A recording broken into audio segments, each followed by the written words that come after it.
নারীদের সম্পর্কে একটা গুরুত্বপূর্ণ তথ্য কি জানেন? যে আপনি তাকে যা বলবেন সে আস্তে আস্তে তাই হতে থাকবে। কি বিশ্বাস হচ্ছে না? এই যেমন ধরেন আপনি তাকে বললেন যে তুমি দেখতে কিন্তু ভারী মিষ্টি, তখন সে পরিপাটি হয়ে নিজেকে আরো গুছিয়ে রাখা শুরু করবে। আপনি যদি তাকে ভালো বলেন সে আরো ভালো হতে থাকবে।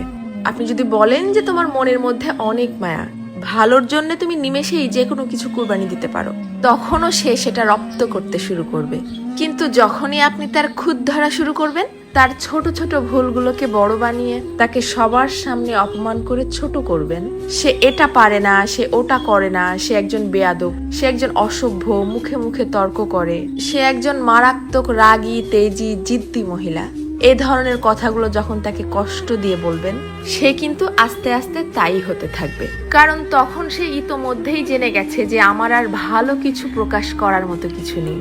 সবার সামনে যেহেতু আমি খারাপ হয়েই গেছি, তো আরো খারাপ হয়ে যাই। তখন আর সে কোনোভাবেই কারোর সামনে নিজেকে সঠিক প্রমাণ করার প্রয়োজনীয়তা অনুভব করবে না। সে ধরেই নিবে যে কেউ আমাকে ভালো বললে ভালো, আর না বললে আরো ভালো। কে বুঝলো বা বুঝলো না এটা নিয়ে আর মাথায় ঘামাবে না। এটুকু তার ঠিকই বোধগম্য হয়ে যাবে যে আমি সবাইকে সম্মান দেখিয়ে লাইনের পেছনেই দাঁড়াই অথবা সামনে, সব অবস্থাতেই আমি খারাপ।